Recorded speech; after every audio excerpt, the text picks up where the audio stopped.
Been धुन अजब सुनाई, सुरत जह दीन तनाई। मिला अब प्रीतम प्यारा, सुरत सत रूप निहारा। आज हम बात कर लेते हैं कि हमने अपने अंतर में कौन सी शक्ति जागृत करनी है जो हमें चौथे लोक के उस पार तक ले जाए। देखो, हमारा सफर बहुत लंबा है और हमारे पास समय बहुत कम है।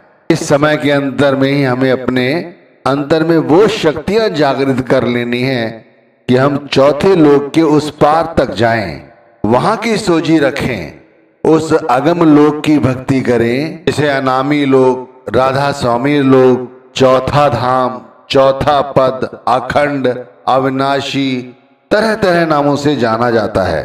और उसके लिए केवल इन 5 नामों को रटना, केवल रटना काफी नहीं है भाई। वहां तक पहुंचना, फिर वहां पर अपने सतगुरु के सूक्ष्म रूप के दर्शन करना, यानी उस अनामी पुरुष के दर्शन करना। ऐसे समझो जैसे हमने परमात्मा का अपने अंतर में साक्षात्कार कर लिया है।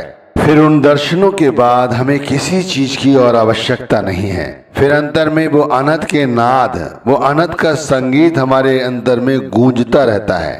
कहा है, यहां तक निज कर मुझको जानो, पूर्ण रूप मुझे पहचानो। स्वामी जी महाराज ने कहा है यहां तक, यानी वहां तक पहुंचना है हमें, जिसे चौथा धाम कहा गया है। वहां पहुंचकर अपने पूरे गुरु के दर्शन करने हैं, यानी कि वहां हमें पहुंचकर अपने पूरे गुरु को पहचानना है। हम गुरु को केवल बाहरी तौर पर जानते हैं, आंतरिक तौर पर नहीं। अगर हम गुरु को अपने अंतर में पहचानते तो आंख बंद करते ही हमारे ध्यान में गुरु का स्वरूप आ जाता।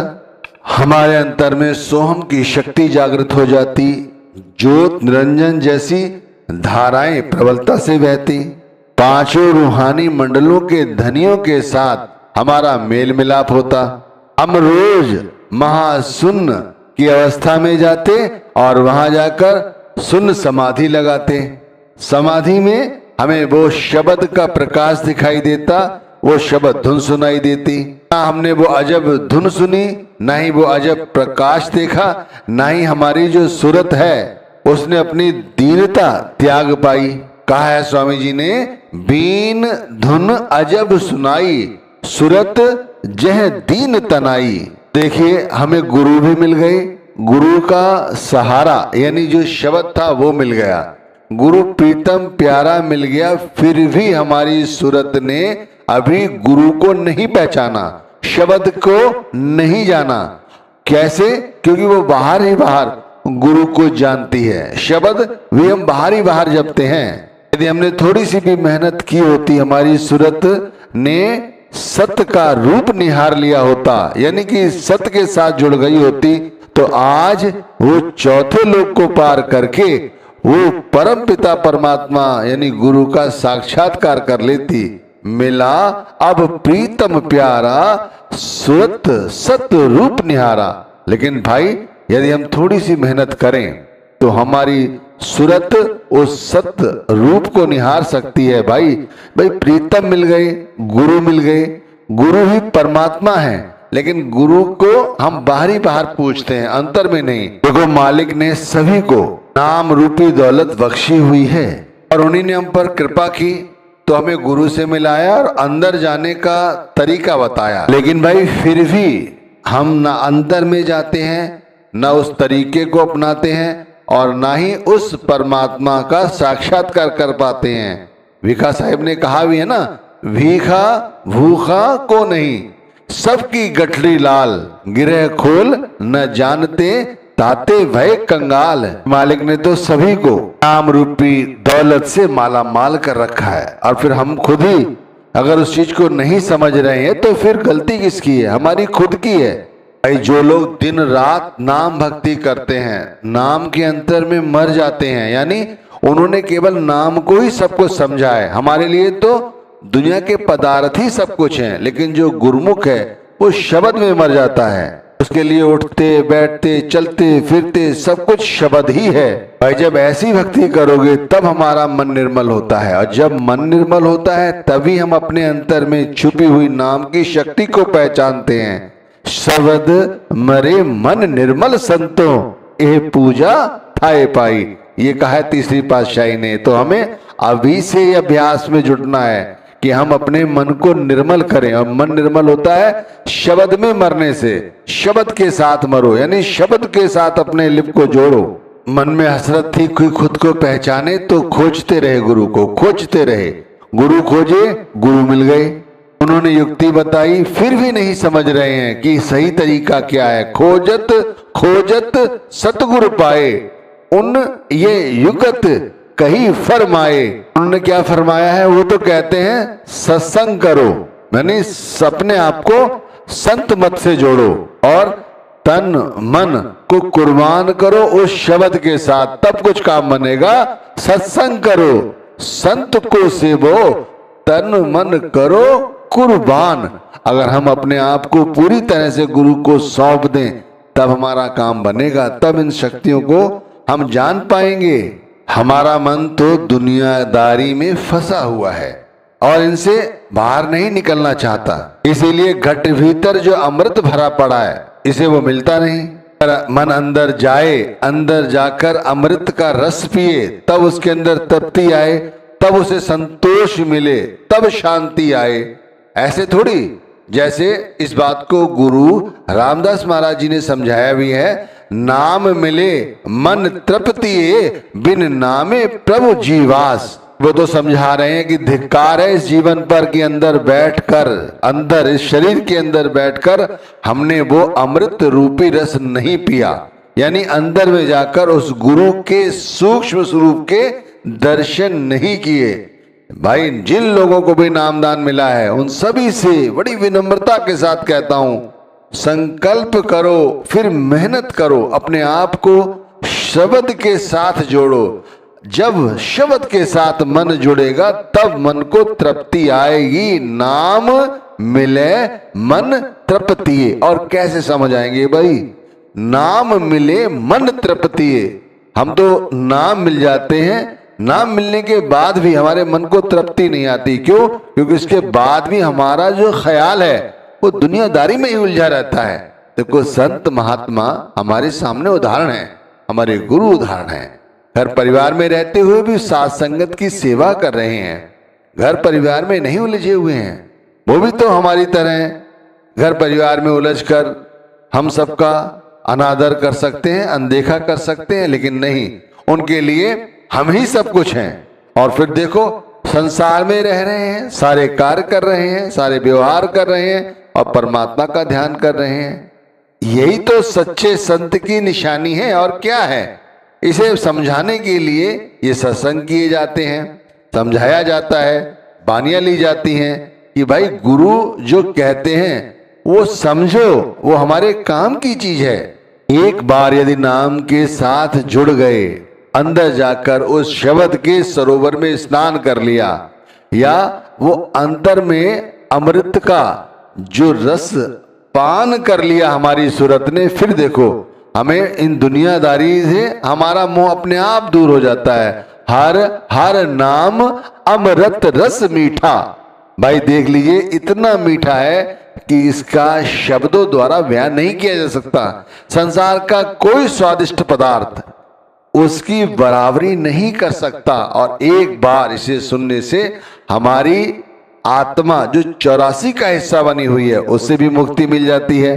वे लोग गुरु से मिलने के काबिल बनते हैं अंतर में, जो पूरी तरह से शब्द को अपना लेते हैं, शब्द के साथ अपनी सूरत को जोड़ लेते हैं, यानी कि जीते जी शब्द में मर जाते हैं। ये काम कोई आम इंसान नहीं कर सकता, सच्चा सूरमा ही ये काम कर सकता है। देखो, कहा है, शब्द मरे सोई जन पूरा, सतगुर आंख सुनाए सूरा। वही सच्चा सूरा है भाई, वही सच्चा सूरमा है जो संसार में रहते हुए इन शक्तियों को जागृत करे और अंतर में जाकर गुरु को पहचाने, गुरु के शब्द को पहचाने, गुरु की शक्तियों को पहचाने। अब जैसे कहा है, भंवर गुफा में सोहम की धुन प्रकट होती है। अब मैंने कहा, आपने समझ लिया, बस समझ लिया, ऐसे नहीं समझना है। अरे हमें उस भंवर गुफा तक पहुंचना है, उसके अंदर प्रवेश भी करना है, फिर वहां जाकर उस शब्द की धुन को सुनना है, जिसे सोहम की धुन कहा जाता है। अब आप समझिए, उस चौथे लोक तक पहुंचने के लिए उसका जो धनी है उसके साथ हमारा जान पहचान हो, तभी तो हमें उस द्वार में प्रवेश की अनुमति मिलेगी। अगर हमारी जान पहचान नहीं होगी तो भाई कोई हमारे लिए दरवाजा खोलेगा? आपसे बाहरी से खड़े होते हैं और अंदर से पूछा जाता है आप कौन हैं, अपना परिचय दीजिए। आप अपना परिचय देते हैं, यदि वो आपसे परिचित है तो द्वार खोलता है, वरना आप बाहर ही खड़े रहते हैं और फिर आप वहां से चले जाते हैं। भाई ठीक इसी तरह हमारे अंतर में जब हम अंतर के गेट खोलते हैं तब वहां का जो बैठा हुआ धनी है वो पूछता है आप कौन हैं। आप अपने गुरु का नाम लेते हैं, वो देखता है ये कमाई वाला बंदा है या ऐसे ही है कि बस गुरु से नाम ले लिया और अपने आप को कहता फिरता है, तो फिर वहां के बाड़े नहीं खुलेंगे। बड़ा साधारण सी बात है भाई, प्रैक्टिस में लाओ, यही चीजें सब कुछ हैं भाई। सवद मरे सोई जन पूरा, सतगुर आंख सुनाए सूरा। तो वो सूरा है जो शब्द में मर जाता है, जिसने गुरु को अंतर में पहचान लिया है। तो भाई इसके लिए जो हमें गुरु ने समझाया है भाई उसका सुरमा बनाओ और अपने सूरत की आंखों में लगाओ। सूरत जब उस सुरमे को लगाएगी तब अंदर उसे जागृता प्राप्त होगी, अंदर जाकर देखेगी कि अंदर में क्या क्या नजारे हैं। तब अंतर से अज्ञानता का अंधेरा दूर होता है और ज्योत जो अंदर मिलती है या जो अंतर धुन मिलती है उसी के साथ जो हमारी सूरत है वो समाहित होती चली जाती है। अब इसे कहा भी है गुरु अमरदास महाराज जी ने, गुरु ज्ञान अंजन सच नेत्री पाया, यानी गुरु ने जो नाम दिया उसका सुरमा बनाया और अपनी जो सूरत है उसने लगाया। फिर अंतर में निरत को ज्ञान हुआ और उसने अंदर जागृता प्राप्त की। अंतर में जो शब्द के नजारे हैं उन्हें देखने की उसे जागृता प्राप्त हुई, उसे शक्ति प्राप्त हुई। उसने क्या देखा? अंतर में फैला हुआ प्रकाश देखा, अंतर में हो रहे तरह तरह के जलवे देखे और अंतर का जो अज्ञान था वो छूमंतर हो गया। अंतर चाणन यानी अंतर में प्रकाश हो गया और अज्ञान अंधेर गवाया। जो अज्ञानता था, अंधेरा था अज्ञानता का, वो दूर हो गया। शब्द और सूरत एक हो गई। अंतर में मन उस हरि से मिल गया, उस परमात्मा का साक्षात्कार हो गया।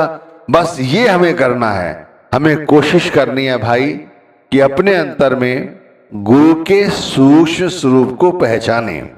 चाहे थोड़ी देर के लिए सुमिरन करें, ध्यान करें, भजन करें, लेकिन अंतर में गुरु को पहचानने की कोशिश करें।